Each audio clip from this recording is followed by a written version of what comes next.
గోవు ఉండడం వల్ల సమాజానికి ఎలాంటి ఉపయోగాలుంటాయండి?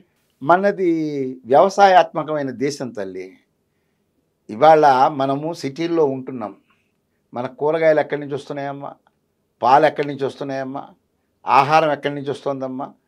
కందిపప్పు, పెసరపప్పు, మినప్పప్పు ఇవన్నీ మన సిటీల్లో మన ఇళ్లలో పండించాం. అవునండి. ఇవన్నీ ఒక పల్లెటూరు. గ్రామాల్లో పల్లెటూళ్ళలో చేసే పని. ఓకే. గ్రామాలే దేశానికి పట్టు కొమ్మలు. గ్రామాలు లేకపోతే దేశం లేదు.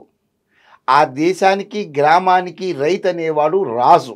హ్మ్. ఆ రాజుకి వాడు దేన్ని నమ్ముకున్నాడు? గోమాతను గోమాతని. నమ్ముకున్నాడు. ఈ గోమాతకి ఏమిటి? భూమాతకి సంబంధం ఉంది. భూమాత, గోమాత, రైతు, గ్రామం ఉంటే కానీ దేశం బాగుపడదు.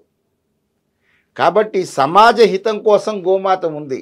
ఎందుకంటే మనం తినే ఆహారం విషతుల్యము కాకుండా మన ఆహారం సాత్వికంగా ఉండి మన ఆరోగ్యాన్ని పెంపొందింపజేసేది లాంగివిటీ. ఇవాళ మనకి సెల్ ఫోన్లు వచ్చినాయి. అవునండి. చేతిలో పట్టుకుంటున్నావు, చెవుల దగ్గర పెడుతున్నావు. 26 ఏళ్ళకు వచ్చే లోపలికి, ఎందుకంటే చెవిలో పెట్టుకునే బళ్ళు కార్లు తోలేస్తున్నారు. ఇది రేడియేషన్. దీని మూలాన నాడీ మండలం దెబ్బతిని ఇవాళ ప్రాబ్లమ్స్ వస్తున్నాయి, క్యాన్సర్లు వస్తున్నాయి, హార్ట్ అటాక్లు వస్తున్నాయి. ఇంతకు ముందు కాలంలో ఇవన్నీ లేవు. ఇవాళ ఎందుకు వస్తున్నాయి? వాళ్ళకి ఎందుకు లేవు, మనకెందుకు వస్తున్నాయి? ఎందుకంటే మనం తీసుకునే ఆహారాన్ని. ఆహారం. ఈ ఆహారం ఎప్పుడైతే విషతుల్యం చేసేసామో, రైతుకి ఎప్పుడైతే గిట్టుబడి ధరలు రావట్లేదో, హ్మ్. రసాయనిక విప్లవం అని చెప్పి వాళ్ళని పాడు చేశామో, ఆ సేంద్రియ వ్యవసాయంతో పాటు ఆవుతో పాటు ఉంటే వాడికి ఆరోగ్యము ఆనందము రెండు. రైతు బాగుంటే దేశం బాగుంటుందమ్మా. అవును. ఆ రైతుకు వెన్నుముకగా ఉన్న గోమాత బాగుండాలనేది దీని యొక్క ఉద్దేశం. హ్మ్. 2, ఇవాళ ప్రతి ఒక్కడికి ఏదో కష్టంతో గుడికి వెళ్తాం. గుళ్ళో ఇవాళ జెర్సీ పాలతో అభిషేకం చేస్తున్నాం. జెర్సీని కూడా ఆవు అంటున్నాం. జెర్సీ ఆవు కాదు, పాలిచ్చే జంతువు. అది పందికి గాడిదకి సంకరం చేసింది. హ్మ్. అటువంటి సంకరం చేసిన పాలు తాగుతూ మనకు శివుడికి అభిషేకం చేస్తూ పాపం చేస్తున్నాం. అవును. కాబట్టి గంగి గోవు పాలు గరిటెడైనను చాలు, కడవడైననేమి కరము పాలు, భక్తి కలుగు కూడు పట్టెడైనను చాలు, విశ్వదాభిరామ వినురవిమా అన్నాడు. అంటే గంగి గోవు పాలని కాసిని శివుడి మీద అర్చన చేస్తే ఆ అర్చన చేసిన తీర్థం తీసుకుంటే ఆరోగ్యం వస్తుంది. అదే మనం హోమాలు చేస్తున్నాం. మీరు ఉపయోగాలు అడిగారు.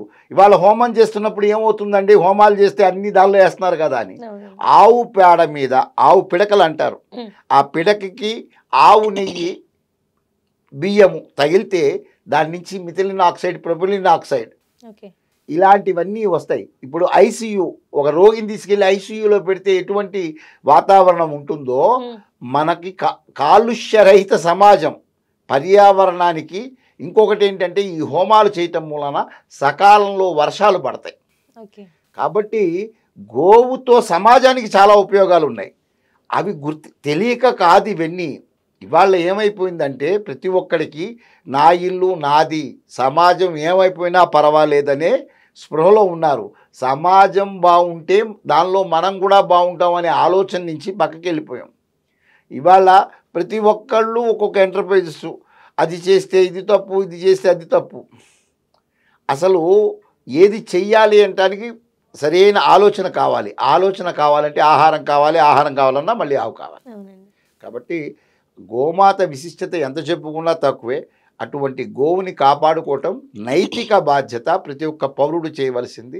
ఇవాళ ఈ బక్రీద్కి ఇంత గోవధ జరుగుతుంది, ఆపవలసింది ప్రభుత్వాలు, రాజకీయ నాయకులే కాకుండా ప్రతి పౌరుడు ఇది ప్రతిఘటించి వాళ్ళ సెల్లుల్లో మెసేజ్లు పెట్టి, బయటకు వచ్చి చెప్పడం భయం అనుకోండి, అవునండి. వాళ్ళు సెల్లో మెసేజ్ ఇవ్వచ్చు, అయ్యా ఇది చేస్తుంది తప్ప ప్రభుత్వాన్ని. ప్రభుత్వాలు మనం ఎన్నుకుంటే వాళ్ళు నుంచున్నారు. మన మనోభావాలు దెబ్బతింటే వాళ్ళు పడిపోవటం ఎంతసేపు? అవును. కాబట్టి ప్రభుత్వాలను నిలదీసే మనుషులు కావాలి, సమాజం ధర్మం వైపు నడిచే మనుషులు కావాలి. ధర్మో రక్షిత రక్షిత, ధర్మాన్ని నువ్వు రక్షించు, అది నిన్ను కాపాడేస్తుంది. కాబట్టి ధర్మానికి మూలమైన గోమాతను కాపాడలేకపోతే మన సమాజం, మన సంస్కృతి, సౌరభం, ఆర్థికాభివృద్ధి, దేశాభివృద్ధి కూడా కుంటిపడుతుంది. గోశాపం ఊరికే పోదమ్మా. ఒక రష్యన్ శాస్త్రవేత్త ఆవు రక్తం భూమి మీద పడితే భూమి ప్రకంపనాలు చెంది భూకంపాలు వస్తాయని చెప్పారు. ఇది మనవాడు చెప్పాల, రష్యా శాస్త్రజ్ఞుడు రీసెర్చ్ చేసి చెప్పిన మాట. కాబట్టి గోవు మనకి పూజనీయమైనది, మనం పూజిస్తున్నాం. పూజించకూడదు, పోషించండి. పోషిస్తూ ఇవాళ బీపీలు షుగర్లు ఉంటే గోలీమార్ బతకకుండా ఆవు యొక్క గంగడోళ్ళని గనక హై బీపీ ఉంటే పైనుంచి కిందకి, లో బీపీ ఉంటే కింద నుంచి పైకి గనక 10 నిమిషాలు నిమిరితే మీ కాస్మిక్ ఎనర్జీ సెంటర్ అది. ఆ ఎనర్జీ సెంటర్ మూలాన మీరు మందులు లేకుండా కూడా ఆరోగ్యాన్ని తెచ్చుకోవచ్చు.